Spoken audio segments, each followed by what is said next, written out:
welcome to Lost Soldiers. My name is Shay Abdullah, your host, along with Tom Hanchett. Dr. Tom Hanchett. I've been practicing that, and I was a beat behind. There you go. It's the debonair. Dr. Tom Hanchett is with us today, local Charlotte historian, author of a brand new book that's out on shelves today. The title of your book, Tom? Affordable housing in Charlotte, what one city's history tells us about America's pressing problem.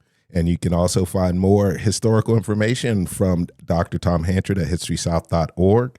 Welcome to the program, Lost Soldiers, where we dive deep into the lives and times of the soldiers we have located at the Cedar Grove Cemetery here in Charlotte, North Carolina. Starting out in this endeavor, we located 6 veterans that had served our country and found them abandoned in the Cedar Grove Cemetery, like I said, here in Charlotte, North Carolina. Cemetery abandoned around 1973. Continued cleanup efforts are discovering more and more information about our veterans that are there. And as I mentioned, we started with 6, 2.5, 3 years later, we're up to 49 veterans that we've discovered. In Cedar Grove. In Cedar Grove Cemetery. My goodness. That's it. And there he is, ladies and gentlemen, our special guest today, Mr. Golden Bull himself, as we shoot live today from the Johnson C. Smith University podcast studio. Mr. Ken Kuntz, welcome to the podcast. That's Bishop Ken Kuntz, welcome to the podcast. You've been promoted. Well, that's an in the inside. eyes of the Lord. Let me. I just took my crazy pill before I came in, so it hasn't kicked in yet. But let me explain the bishop. The Tuesday morning forum that I attend weekly, along with you, Shay, and the chaplain for that organization had been down under the weather for several weeks, so they asked me to pray one Tuesday morning, and I did. Always, willing and ready to pray. So I did, and they seemed to like that prayer, and the next week they asked me again. And this went on for about 4 weeks, and then all of a sudden I said, y'all, what's going on here? Y'all making me the new anointed and appointed chaplain? I don't want that. They said, Ken, come on, we like your prayer. Okay, all right. So they called me. So now it's been I guess we've been into it about 2 or 3 months now. Yeah. And so I have definitely, like many of them, I have anointed and appointed myself Bishop Ken Kuntz. Well, welcome, Bishop Kuntz. The Tuesday Forum is a regular occurrence here in Charlotte as well. Every Tuesday morning, you can find the Sarah Stevenson Tuesday Morning Forum on the web. See the Bishop live and in action. Tom, let's jump in and talk a little bit about Cedar Grove. Let me give some background, because we're on Wreaths Across America Radio, and there are people here who are not from Charlotte. Welcome, y'all. Glad to have you here. Just set the stage a little bit. Cedar Grove Cemetery is on the west side of Charlotte, which for most of the time we've been alive has been the largely black part of Charlotte. It actually has an even more surprising history if you go back far enough. But along Beatty's Ford Road, which is the main corridor here, if you turn off on Hildebrand Street, you come to what was an overgrown bit of forest when Shay started teaching at the little school there, and he realized that it was a cemetery, and he worked with lots of different kinds of volunteers, a group called Veterans Bridge Home, and then invented the podcast here with the help of various researchers and various guests. And so we are really grateful to be back with you once again on Wreaths Across America. Yeah, Wreaths Across America Radio, we love it. So listen, we want to get more into sort of the history of what's happening here, set up the neighborhood like Tom did. Ken Kuntz has joined us as a legendary media man here in Charlotte.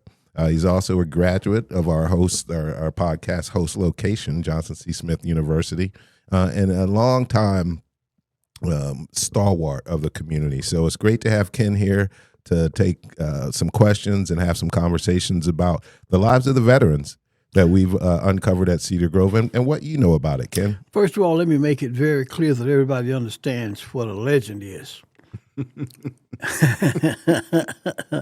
When they say legendary, and as I understand a legend to mean, half that crap ain't true. So you take it for what it's worth and sort out what you think is true and ain't. But as far as the Cedar Grove Cemetery is concerned, it goes back to 2010 with me and a group of guys from what we call the office. Well, actually, it's about 2015. And I brought a little book here that you were instrumental in being sure that the event happened. That about 8 or 9 of us older guys, and when I say older guys, then well above 60 years old, sitting around in our little public man cave at the Bojangles on West Trade that we call the office, and started talking about the Cedar Grove Cemetery, which a couple of us had stumbled across and found it to be quite overgrown. I mean, when I say overgrown, there were full-blown trees, not little saplings, but full-grown trees in that cemetery. There were weeds and all kinds of stuff in that cemetery. And we concluded that we should take it upon ourselves to go in there and clear it out. Well, I said that all of us were well beyond 60 years old. So obviously, we talked a good game, but nothing ever happened until Shea Abdullah and his crew came across that cemetery and subsequently delved into making happen what was only a harebrained thought in the guys in my mind.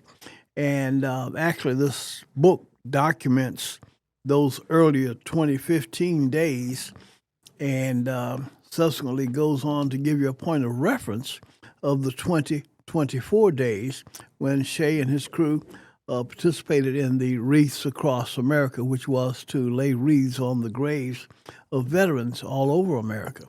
And to that point, I said, gee whiz, that's a very noble idea, but it's also awesome that they have gone in and taken upon themselves as a class project, as I understand, from a PhD student at UNCC, and Shea's curiosity about what he was doing over there, and they took it upon themselves to get that place cleaned up.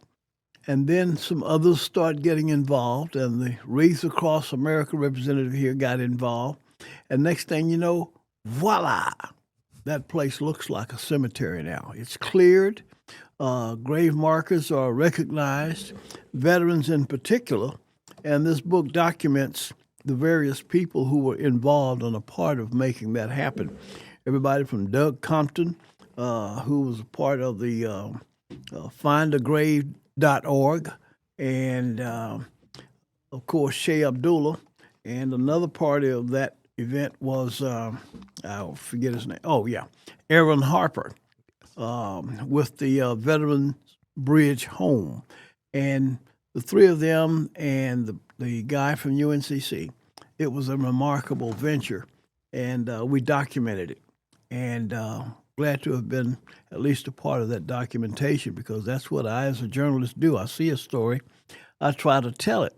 And somebody put a camera in my hand, so now I can illustrate what it is I'm talking about on my terms and get it done. That's fantastic, Ken. And the book that Ken is referencing is a memorial celebration of our wreath-laying ceremony just last year. I will make sure that there's information about access to that online, and you can get yourself a copy. It's a fantastic book, so we're really happy to have Ken here to talk about that a little bit and share his thoughts on what we know about the cemetery. So, Ken, I think that's a really great segue. You, as a journalist, I'm interested to know what the veteran experience was like in your coverage days when you're out there telling these stories. There were active things going on, Memorial Days, Veteran Days throughout time. How do you see that, affecting the community around Cedar Grove? Just share a little bit about the veteran experience over there and how it's handled and visible. My experience at Cedar Grove prior to the terms and time period that I reflected was kind of, you might say, given a new impetus to the issue of veterans. Because my era, I actually volunteered for the Marines in 1968 and was a rising junior at Lamar University, my hometown school. majoring in French and minoring in German. Now, mind you, 1968, Vietnam was in very high gear.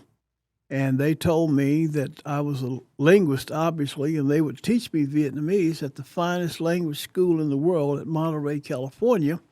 And then I would be assigned to Vietnam as an interpreter in the field for our troops there. Well, those of you who know the history of Vietnam, that was not a very appetizing potentiality. So I said, okay, hold that point. And I walked around the corner to the Air Force, and they told me basically the same thing, that I would be on their bases, but still in Vietnam, and neither of which, was a big appetizing thing for me.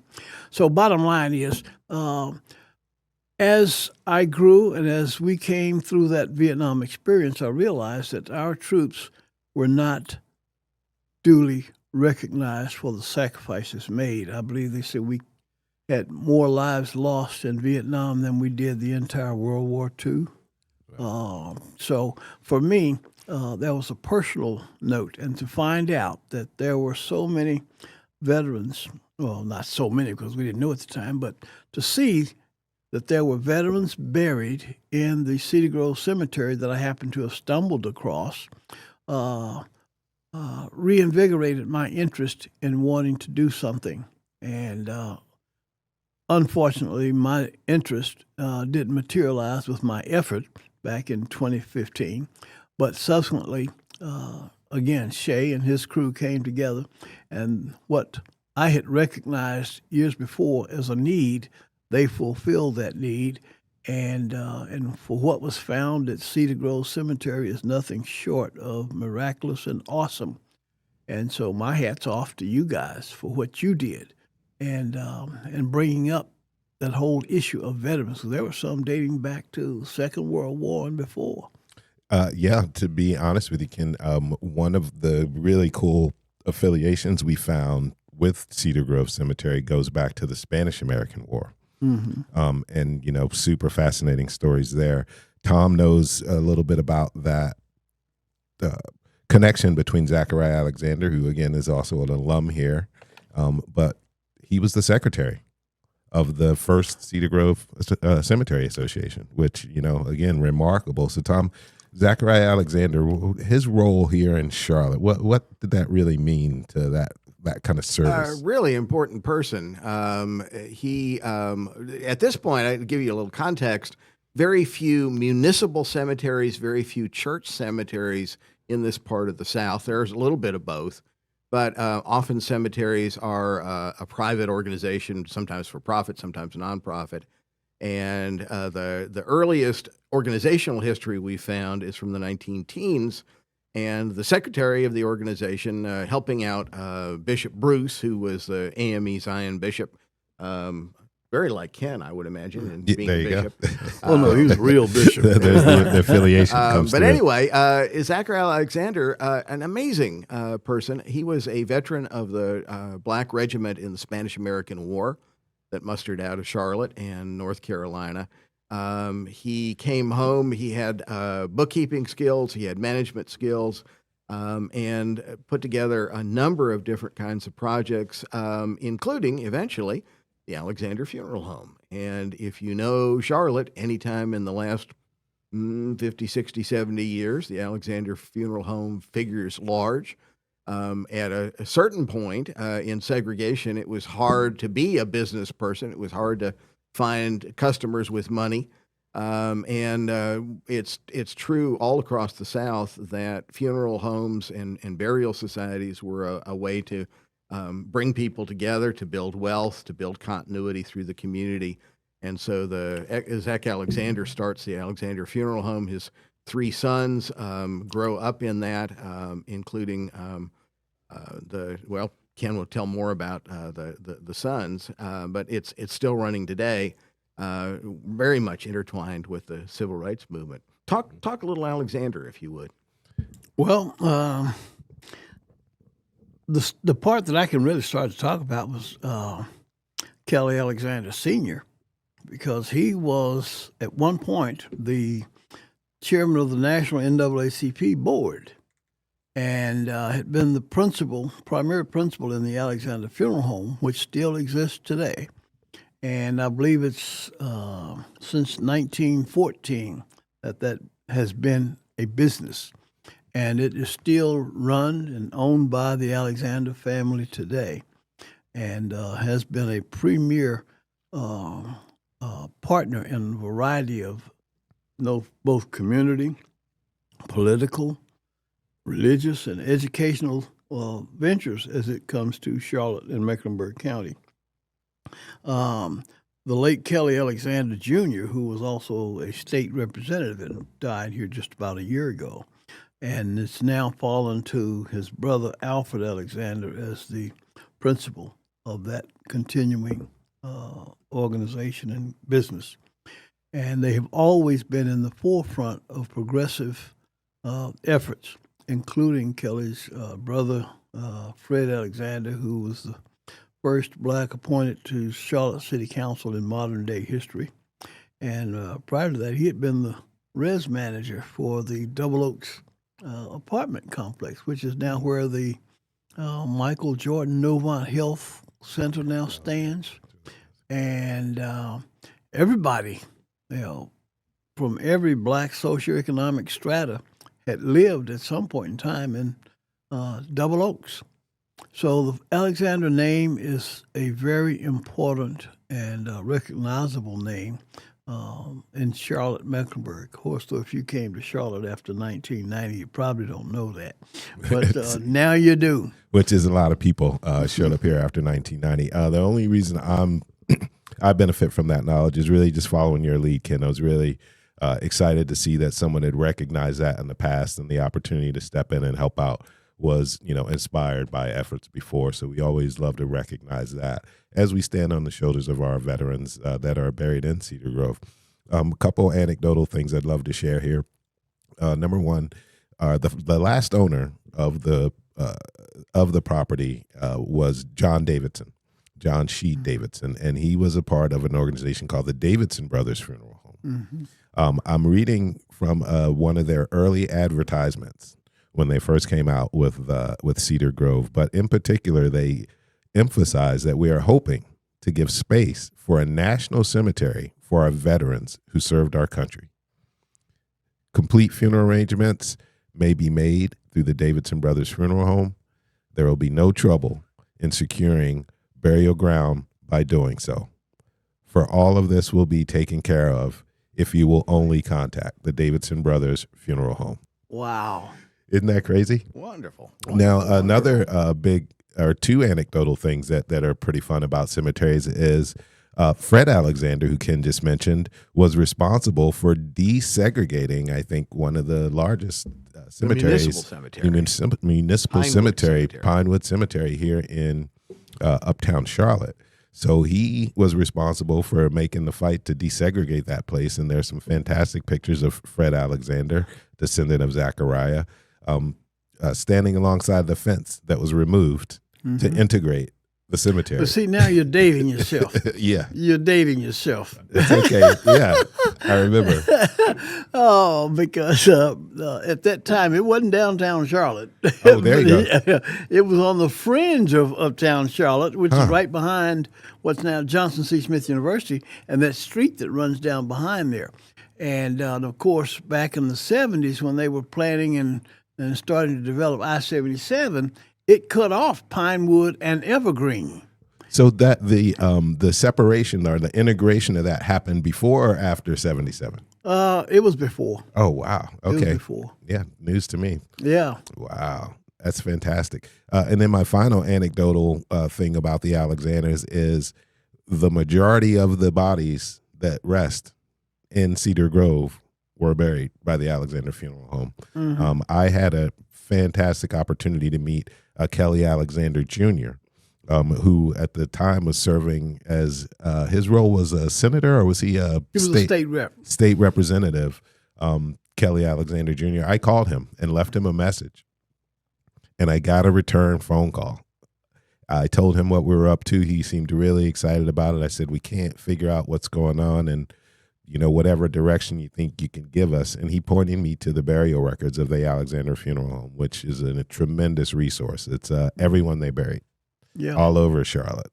Yeah. And I went through that list to try to narrow down, who exactly was in Cedar Grove. But I mean, the Alexander story, and to be here at JCSU talking about lost soldiers and what's happening over there, and the continued work I hope we get to do over there is just fascinating to me.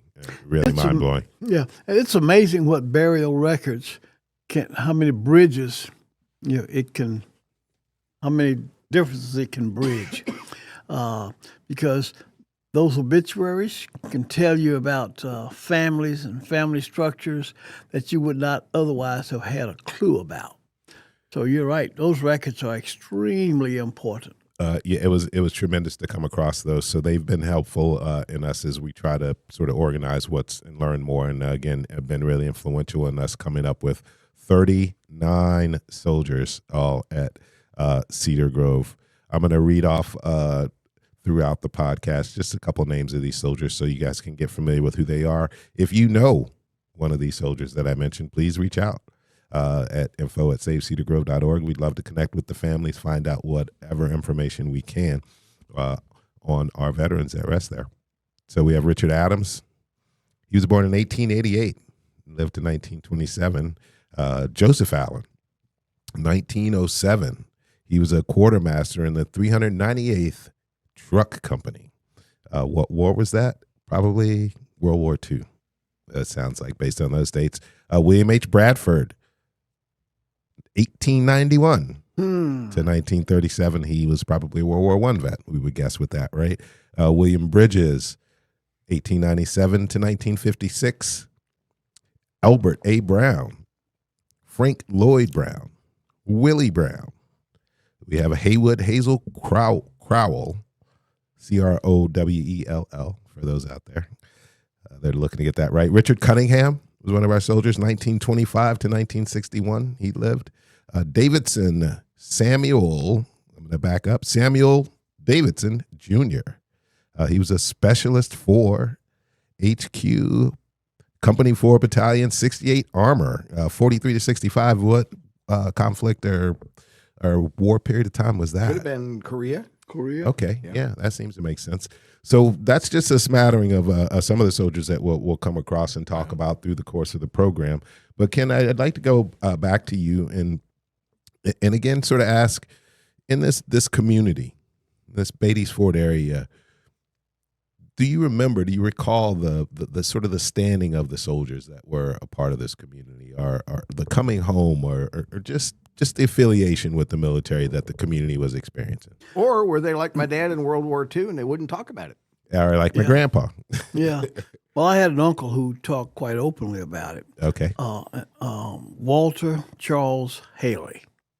And he served in Korea. And as a young boy living in 3rd Ward, where the Carolina Panthers practice field is now, right off of Cedar, my grandmother's yard was about the 50-yard line of that practice field. I do remember my Uncle Walter coming from home on his various leaves, and as a member of the 82nd Airborne, he came in those beautifully starched and khakis with the creases down the front of the legs and the tam cocked to the side and the 82nd Airborne, insignia on it, and a string of women walking behind. But when he did return from Korea, he became an alcoholic, and he had been a POW and MIA briefly. Wow. And he talks about the Papa Son who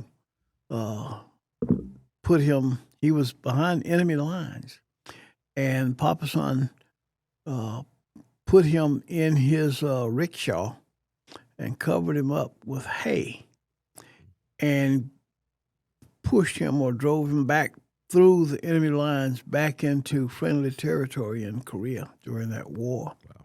And it was in the wintertime, and he sustained frozen fingers and extremities, his feet in particular. And as a result of that, he still bore some complications from the use of one of his hands because of the damage from that. And I do remember him being ever grateful about that papa son, whom he never saw or experienced again after that. And then when he returned home to come back to what he came to, was quite devastating to him. But that's, quote unquote, the way it was. He came back to segregation. He came back to disrespect. And but over time, as he began to get acclimated into home as it was when he found it, like his father, who had been an elder in the United House of Prayer for All People, he became involved. And I credit that denomination of saving his life, because he did, in pursuit of his father's relationship with the church, moved to join his father in Connecticut, Bridgeport, Connecticut, where he became affiliated with the church in a more aggressive way, and then returned back to Charlotte with his family and children, and continued his rise in the church to the extent that he became an elder in the church and was part of the security of the church called the Gray Soldiers. And he was an interesting guy. As a matter of fact, they called him Gunsmoke because he did have military background and skills that he was not afraid to employ. Wow. But that was my most direct impact with the veterans. And then when he died, he's buried out at Forest Lawn West, or he's entombed out there at Forest Lawn West. But again, between the House of Prayer and the VA hospitals, they saved his life for an additional 50 years. Wow. So Forest Lawn West Mm-hmm. and Cedar Grove have one thing in common. Yes, Wreaths Across America. That's right. We're the only two cemeteries in Charlotte that are part of the Wreaths Across America network. Forest Lawn Cemetery is massive. As a matter of fact, I wonder if he had been one of those graves or those tombs where a wreath may have been laid. I'm absolutely sure if it's identifiable. They do a great job out there. Yeah. Stacy Crespin is the woman who runs that. She's also been really fantastic in helping us out with Cedar Grove and getting us on board with all of that. Yeah. So shout out to Stacy. I know you're out there. Thanks for the Wreaths Across America work. I have another uncle who was also military, and that was Wilton Haley. But he did his tenure, and Wilton was a rather impish young boy, and it carried over into his adult life. So when he got out, he didn't really deal that much about his military background, though he did become a very highly respected biochemist. Was he here in Charlotte? He was here in Charlotte and worked for the Sickle Cell Anemia Foundation here in Charlotte. But then, unfortunately, the scourge of drugs overcame him, and he died somewhat tragically as a result. Well, Tom, jump in here, but we're sort of recurring theme that we're hearing here is managing the environment that they return to a lot of times, and it seems like that might have been a pattern throughout military service. It's also one of the beautiful things for me in looking at how Cedar Grove is becoming this more celebrated place today, is that this group, Veterans Bridge Home, which your family back in the day didn't have something like that to connect veterans with other veterans, to connect them with services. If you can share the stories, if you can share just the doing of something, it makes for a healthier person no matter where you're coming from. And so that's a thing. If you're anywhere near Charlotte, get online, look for Veterans Bridge Home, look for the periodic events that happen at Cedar Grove Cemetery. And the way that is threaded in the community is another thing that I'm hearing here.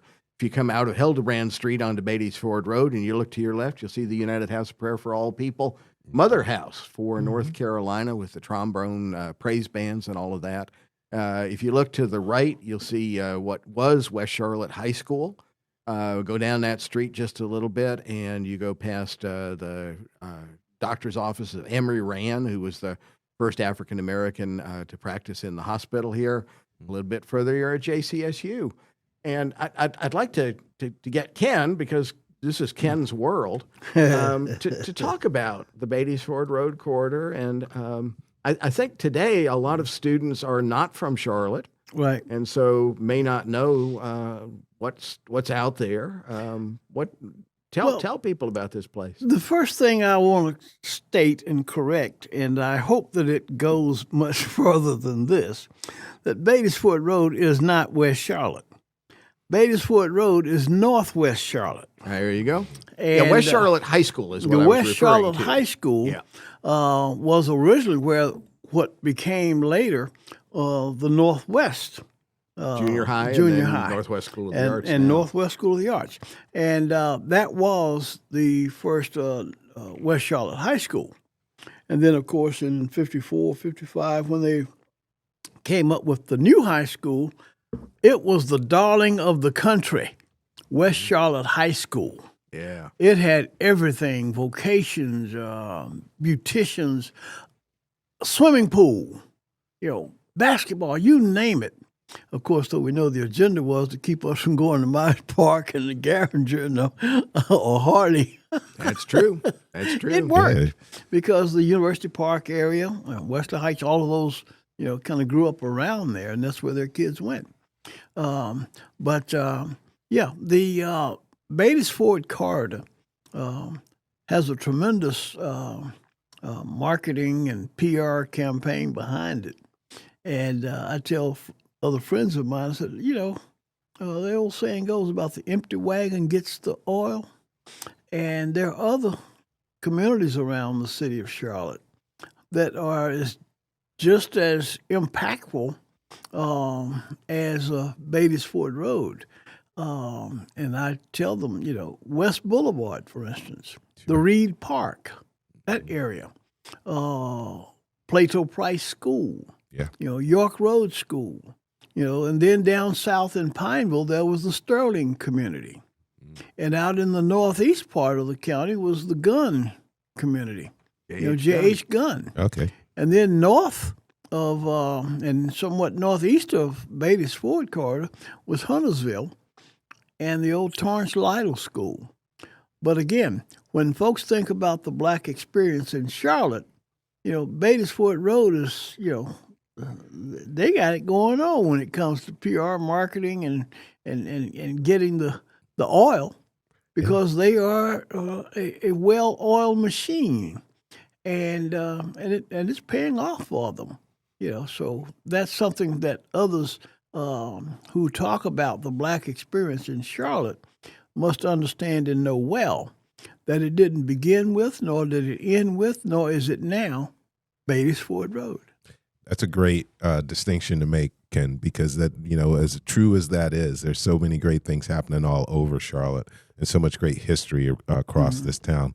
Getting to hang out with a guy like Dr. Tom Hanchett, I get more and more exposure to those things, and like yourself as well. But you talked about West Boulevard in that neighborhood, and it really reminds me of something I wanted to cover today, is really the impact that Camp Green Yes. had, on the black military culture that came out of Charlotte, and what was happening at that place. What are your recountings of Camp Green? How has it, impacted the community, from your perspective and historically, what you know? Well, historic perspective is that I didn't know crap about Camp Green until you and I, I got to tell you, man, you're awesome. You're truly awesome.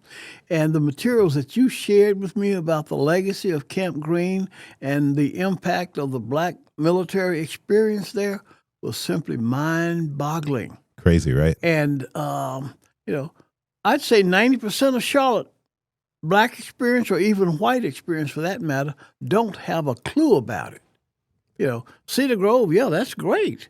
But in my mind, Cedar Grove, in terms of its overall appeal and impact, can't touch Camp Green. Yeah. Yeah. Well, I mean, what's funny, Ken, is that it can. Because I believe through some of our research, we may have found a few soldiers Okay. that Served entered through Camp Green. Yeah. But we'll do some more research on that. I don't want to take that out of context. Please do not make any bets on that based on what Shay said there. But yeah, thank you for that, Ken. But Camp Green, Remount Road. Yeah. You know what that means? I'm not familiar with. Camp Green was a World War I military camp. It was here for a couple of years, moved people through from initially other parts of the United States, and then increasingly from this part of the South.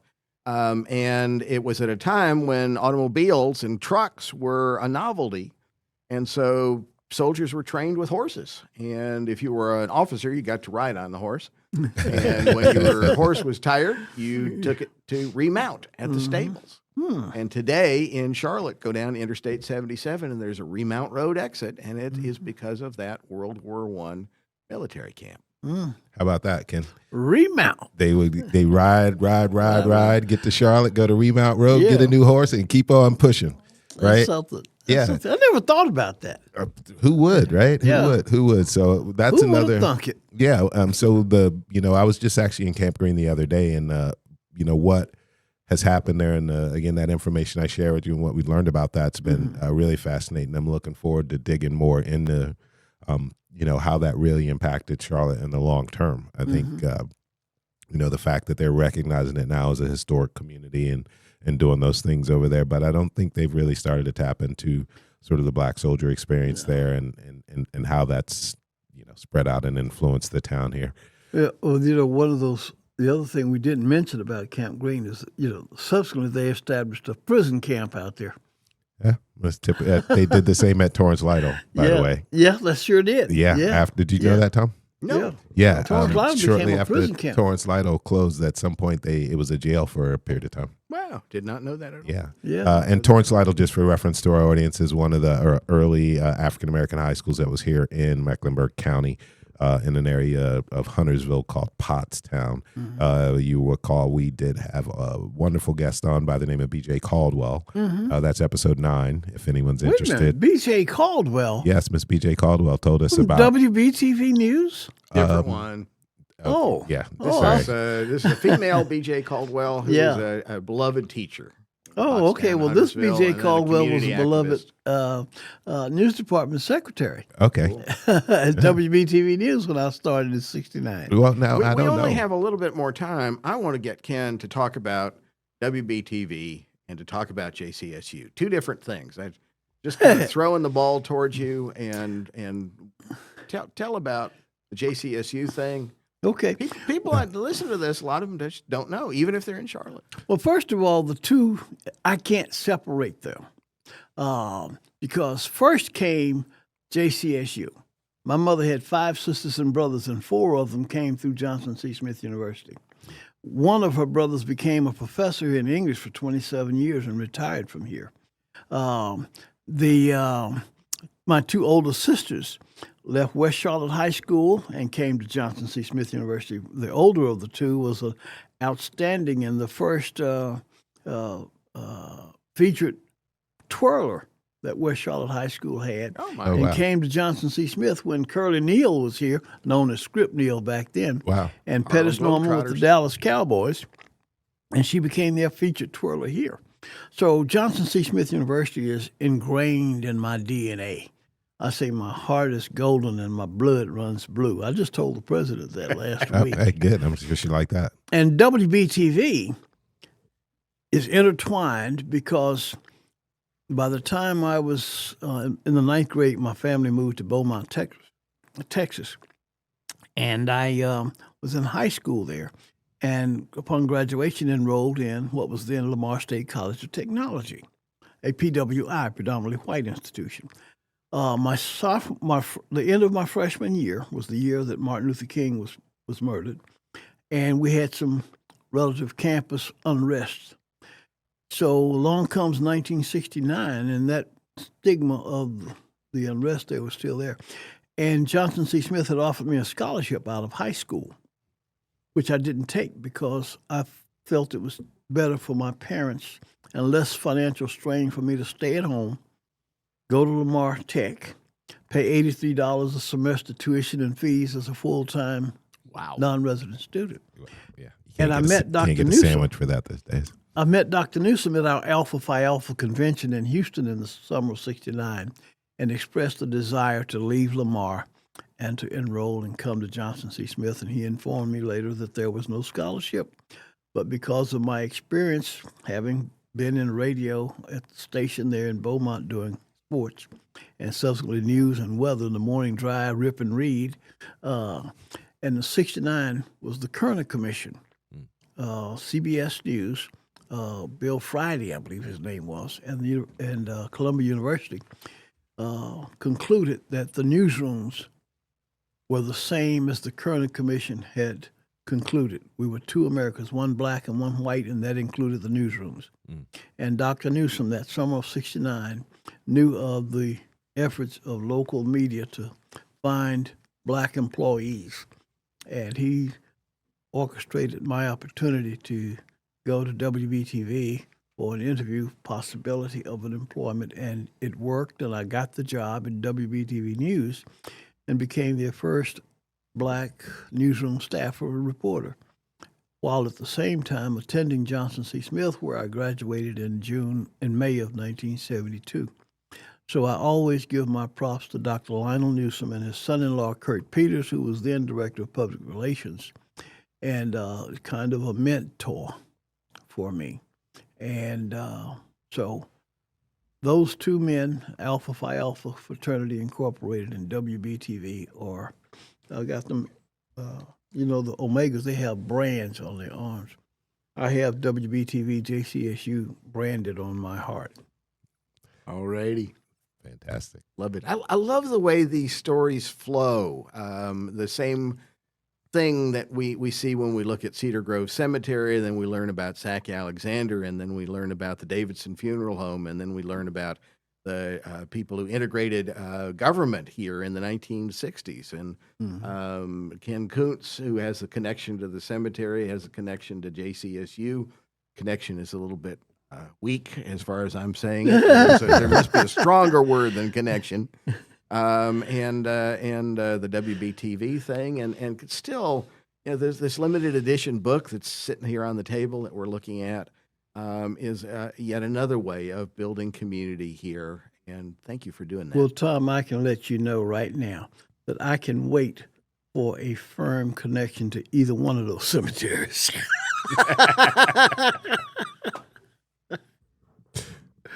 We can too, Ken. Okay. We can too.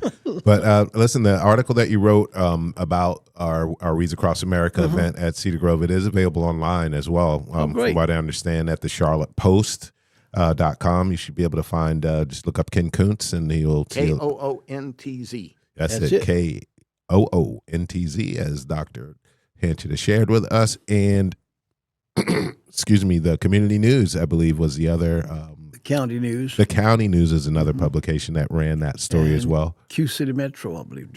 And Q City Metro. So you can also, on safecedargrove.org, I think we have links to some of those stories about in the article that Ken put together. So, Ken, I think if we've covered everything, we'll go ahead and let you get out of here. But we've enjoyed talking to you about Cedar Grove, the Beatties Ford Road Corridor, JCSU, WBTV, and so much more. So we really appreciate your time.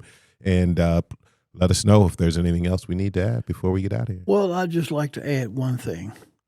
And for those of you out there who can identify with it, I won't be able to hear you, but you will know what I'm talking about. So I'm going to just shout it out loud and proud. And my guy to the right here, our engineer, if he'd like to chirp in after I start it, please do so. JCSU! All right. Yeah, there you go. A big thanks to Mr. Joshua Nypaver, our engineer today here from JCSU. Big thank you to the Golden Bulls of Johnson C. Smith for having us here. Dr. Jerrell Butler Brayboy in the media department, Dr. Valerie Kinlock, and as always, Dr. Tom Hanchett. Lovely to be with you, my good friend. And I'm looking forward to the next time we can all get together. Thank you, Shea Abdullah. All right. Have a wonderful day, you guys, and we will talk to you soon. Peace.